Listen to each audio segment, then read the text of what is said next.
All right, welcome to the Mail Moment, the podcast where direct mail delivers big ideas. I'm your host, Dylan Jones. Today we have an incredible guest joining us. He's a good friend of mine. I've known him for several years now. Joe Bell has spent over 30 years in the nonprofit world working with organizations that depend on donor relationships, trust, and meaningful communication. Joe is also a strong believer in direct mail as one of the most effective tools nonprofits can use to connect the supporters and drive giving. Joe, welcome to the Mail Moment. Dylan, thank you for having me. I'm glad to be here. Yeah. Joe, I really just, love to start with your journey. So tell us a little bit about how you got into the nonprofit world. Strangely enough, probably 35 years ago, maybe even more, longer than that. We were working with a fantastic kind of youth children ministry in our local church, and we were seeing kids far below the poverty line, and they were coming needing baths, needing food, haven't eaten, those types of things, and we just started we started making a difference with those kids in our neighborhood, in our church, and then my wife and I decided to foster. It's a very natural progression. We decided to foster youth just like that, and as it is, the better job that you do, the more you start out wanting to have a direct impact, and the better job you do, the more promotions you get, and the further away, and the more you have to be okay with affecting affecting change and doing good through others. And so, for about 21 years, I had the state called it the best program in the state for helping foster youth get on their own. And then about let's call it 8 years ago, made the move into marketing development, and started picking it up that way. And I've done, started working with direct mail, and I'll tell you a funny story. One of my first direct mails, they were making about, I don't know, they were making about 50,000 in December, and so one of the first ones I did, I tripled it, and it was really funny because we had an older, overweight accountant, and was so surprised by the results. She had to run down that person had to run down the hallway, to check it, and so that was my introduction into direct mail. The results are, in fact, when I started typing in the results, even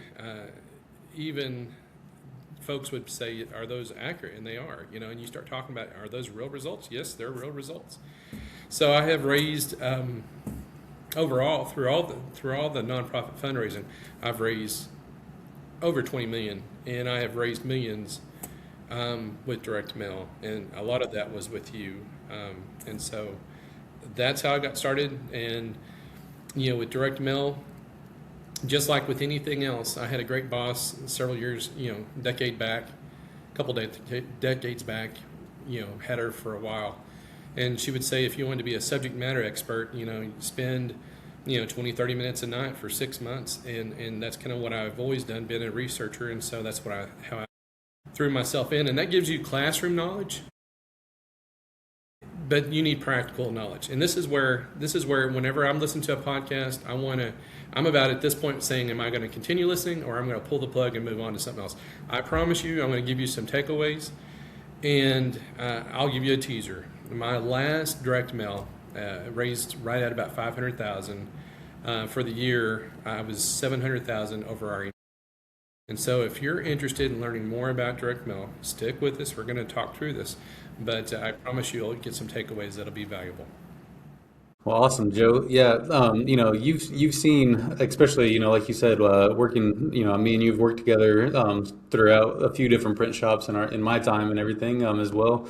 You've seen a lot of different fundraising strategies over the years, and you've kind of played with a few of them that you've done yourself. What have you seen that's been the most consistent with direct mail? Well, if you're doing development with a nonprofit, you're doing your grant writing, okay, and that's pretty standard. You know about what you're going to do every year. But this is where if you do direct mail right, and if you do go to the trainings, and I have, hundreds and thousands of hours of training, if you go through it, you will hear And I don't care what Chat GPT says. It threw up a question when I was saying, give me some questions that people might want to be interested, might want answered. It was skeptical, but I'm telling you, the training shows that direct mail has the highest return on investment. Um, you know, I do super high quality pieces, and Dylan will answer. He'll provide his response to this. So with postage and everything, I want to say my last one was 83 cents per piece. It brought in about 500,000, cost me about $63,000 to do it. And so my question to you is, to the nonprofit executive director or to the development person, if you wanted a mechanism to bring in an extra 100,000, would you be willing to pay, or would you be willing for the expenses to be about 10 to 15,000 per 100,000? If so, then direct mail is for you, because that is scalable. It's going to be right in there about the 10, 12, 15% expenses. That's going to do is direct mail allows your current donors to pay for acquiring new donors and expanding your donor base. It also allows for recapturing those lapsed donors, and it pays for your marketing. Because people out there in the community, they may not give. It may take them several touches before they decide to give. And they may test you.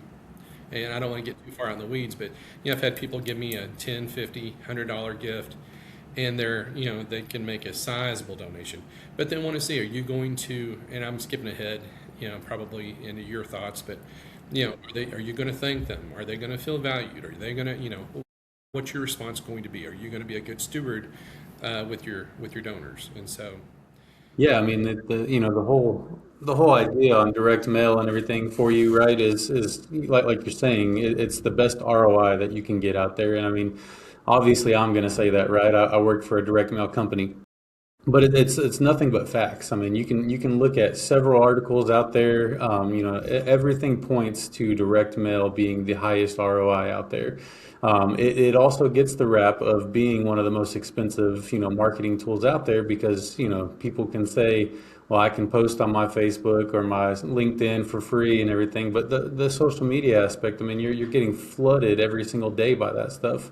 One of the recent stats that I read the other day actually said, the average person gets 157 emails a day. And that same average person only gets about two direct mail pieces in the mailbox every single day.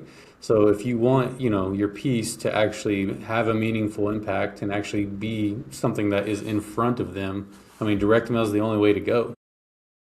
yeah, you compare it, and I paired, I recently did a conference, and it was fantastic. The conference did great. And I used digital marketing to get 5 million impressions, and it was a sold out conference.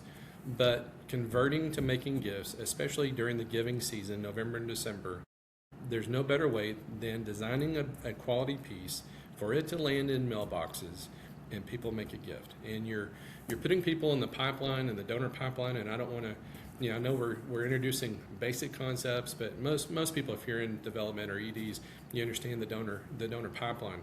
But it's making those touches with your donors, and it's getting them from making maybe a one-time gift of $25, $50 to becoming a donor that gives every single year, to a donor that gives multiple times through a year, to someone who's fully engaged with your nonprofit, that's going to make maybe a legacy gift, remember you in their will, endow their values with you, and so we're talking about a institutional changing gift. Yeah, yeah, exactly. Well, kind of going off of that, what do you think is the most successful thing that comes to a direct mail campaign? Is it the list? Is it the design? What do you think is the most important feature there? It's all of it. It's equal parts. It's equal parts the design, and it's equal parts the mailing list. And that's the secret sauce. It just is. And that's where you're taking your classroom or your head knowledge, and you're getting real life, and you're doing feedback, but you're creating a pipeline, and the amount of gifts that you see coming in will grow every single year. So that 83,000. Let's do real life examples. That 83,000 that I mailed out, I went very broad, because we were getting clients. It was a nonprofit that had clients from I'm in Texas, so it's Central Texas, the other side of the state, and then 5 different states. And so I was going, probably a couple hundred miles out. And so went very, very broad. And if I was to do it again, and you learn every single year, but I would drill further down instead of going so broad. But 83,000, I got probably over 200 gifts. Our average gift was about $10,000, something like that. That is my experience. Now you may be we're in an economically blessed area with lots of foundations, and so that may be, it may take you a little bit. Maybe it's 100,000 is your goal, and you go very, very broad, and that's what you get. Requiring new donors that are going to be with you, and as long as you do good stewardship, you're going to grow that amount every year. And so if you're a nonprofit with a tight budget and you could use an extra 100,000, direct mail is the way to go. Yeah. A little bit of a follow-up there, Joe. As far as, you talk about the end of the year campaigns and all the different campaigns you've done. What are your thoughts on, the skeptical illusion of, I'm going to send one postcard out there and hope it just changes my entire business or my entire, I'm going to get all the donations because I sent out this one mailer, versus, sending out 2, 3, 4 a year. What are your thoughts on that? I have an analogy about if you're in a town and a new restaurant pops up, how many times do you think about it before you go eat there? How many times do you drive by it? How many times do you hear the name? And it's about half a dozen. It's between it's probably 6 to 12 times before, you see it, you drive by it, you hear someone say, hey, that's great food. You turn to your spouse and say, hey, maybe we should eat there next week or whatever. And it requires those touches. And so one postcard's not going to do it. It'll make a lasting impression. And I know you're going to ask me this. There are certain local nonprofits that use the cheapest copy paper, they use the cheapest envelopes, and they want to say, we're pinching every penny and we're doing the best with every dollar. And that's great. Good for them. But your donors that have the ability to give life-changing gifts, they expect quality. They just do. And when you do quality time and time again, it builds recognition, it reinforces credibility, signals stability, creates trust or reputation, and they mentally will peer with you because they like quality and they see quality and it builds trust. And that familiarity precedes generosity. And so when it comes in the mail, they're doing because I'm doing this, they're doing this. Is this a quality piece? Is there something on here that stands out and you've got to do some hooks. Whether it's a postcard or whether it's a letter, an envelope, it's got to have a hook on there because you've got their attention. Think of yourself and use yourself as a barometer. You're standing there looking at your mail. And you pick up the envelope and you may look at it for 10 seconds and you've got to have a hook give them a reason to make them want to open that envelope and then surprise them with the quality that you have inside there. And you want to use quotes, you want to use stats, you want to show. And a lot of nonprofits don't do this. They don't do a good job of this. What is the purpose of you being in existence? Yeah. And if the public doesn't know what your purpose is and what would happen if you were to close your doors, what difference that would make, you're not doing your job. Yeah, exactly. I mean, it's a lot of the community aspect of it. You got to be part of the community, and you like you're saying, it's got to be a recognizable, brand or a nonprofit in that case. You want to be able to recognize what they do right off the bat. I mean, I know whenever I get something in the mail from a nonprofit, I'm trying to figure out, like, okay, first off, like, who is it and what do they do and what do they want from me? So like you're saying, the hook, I mean, that's what I need to know. Are they doing a good job? Are they worth investing my dollars into? And as a person who does this, I'll make gifts to national organizations, and I'm surprised at who does not do a good job thanking their donors and recognizing them and making them feel valued and whatever. And I want to date myself. I intentionally want to do this. I was watching, there's one of those movies that come on and you just, it's on the TV and you're going through the house cleaning or whatever. But Sister Act was on, and and one of the lines was, look at those do-gooders. We should send them some money. They're doing a lot of good for their community, and that is, I saw it last week, and that's the truth. You want people to say, look at these people. They're doing something meaningful. We should make a gift, and maybe it's a 25, 50, whatever, but you'll grow that. And every Yeah. year that pipeline will grow. Yeah, exactly. And I mean, the follow up is key, like you're saying, as if they donate, be sure to send them a thank you note of some sort, handwritten or printed, whatever, whatever you have the budget for and everything. You definitely want to make sure that they feel, appreciated after they do that and everything. So, well, Joe, like looking ahead, 10 years down the line, where do you think nonprofit direct mail is going? Well, I think the people who use it will continue to use it. There's the ones who, they're the nonprofits who are that are high performing, and they're the ones that are always trying to figure out how to make ends meet. And that's because they need to do their homework, they need to figure out what works, and they need to emulate some of the folks that are successful.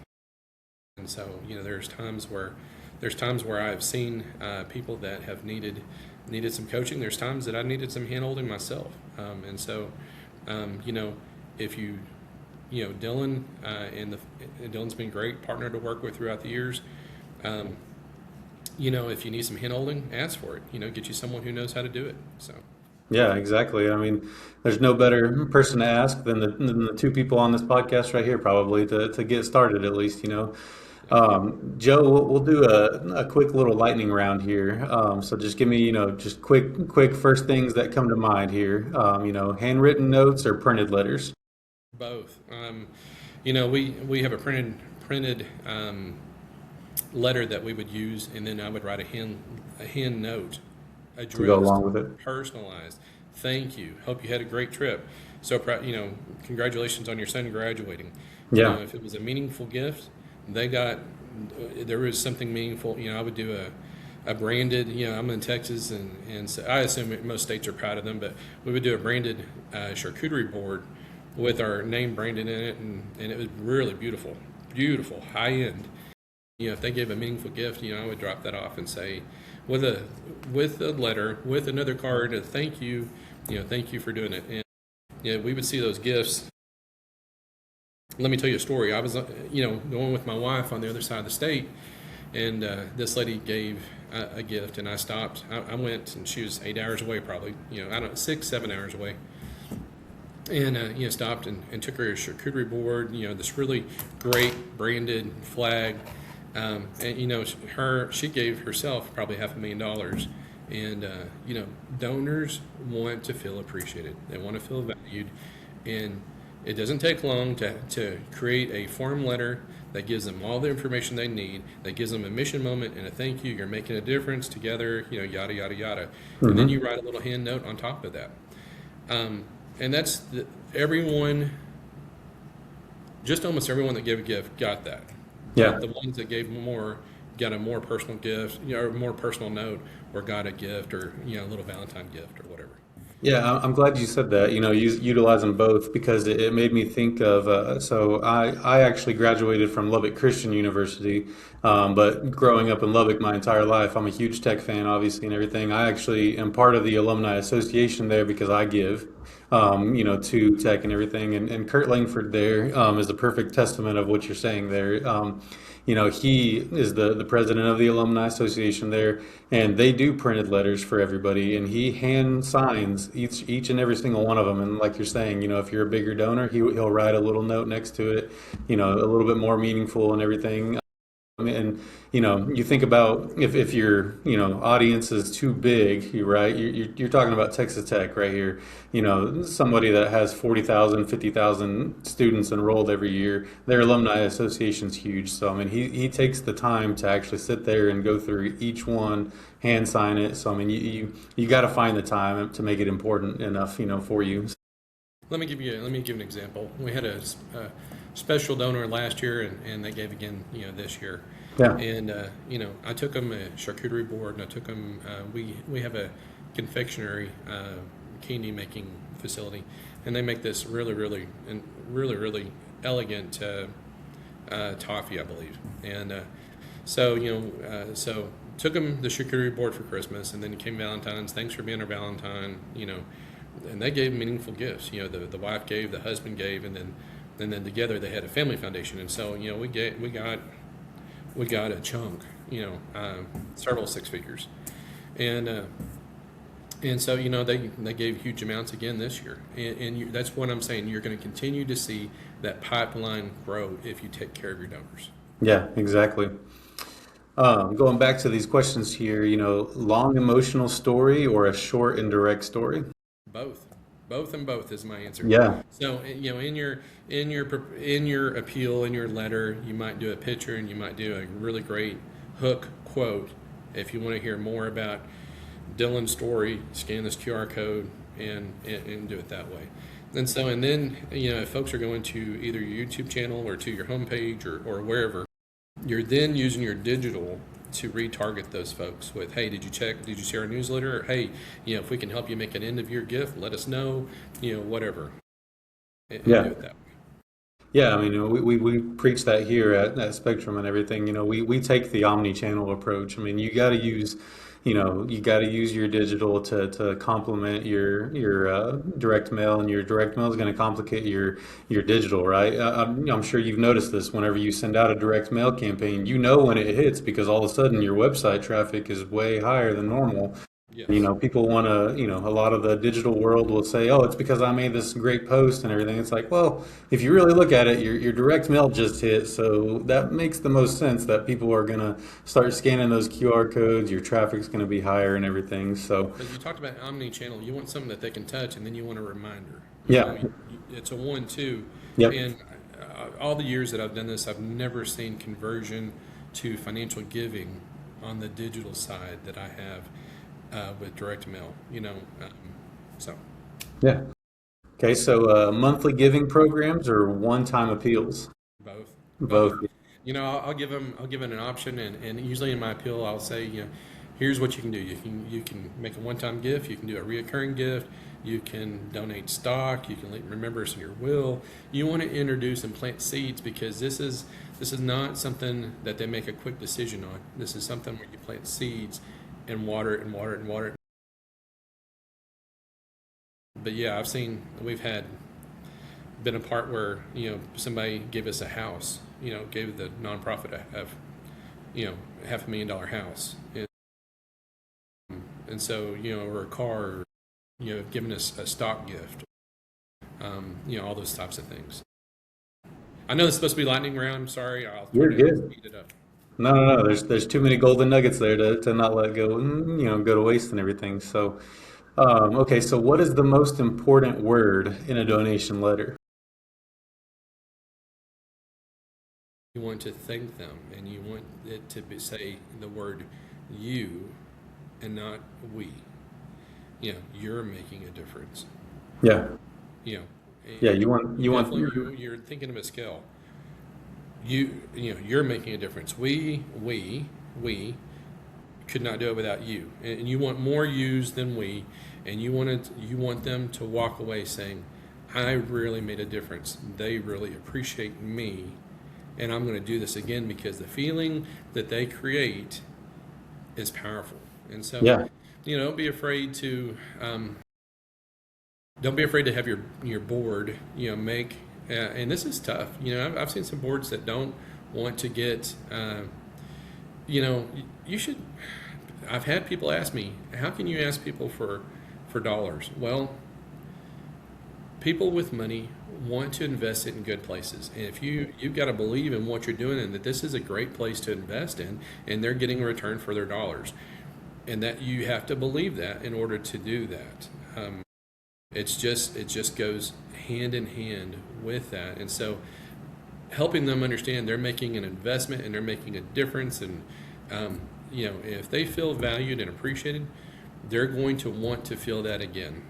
And I had that lady I went across the state for. I would send her a card on her birthday, or give her a call, or check with her, and like I said, it's not a. I want to be clear about this. This is genuinely caring about the person. It's not manipulation. Yeah. It could be if your intent is wrong, but when you genuinely care about people, people genuinely understand that, and you create a relationship, and that's what we're doing here. Yeah, exactly. Well, Joe, as we kind of close out here, what is one thing that you'd want every nonprofit leader or fundraiser out there listening to remember about direct mail?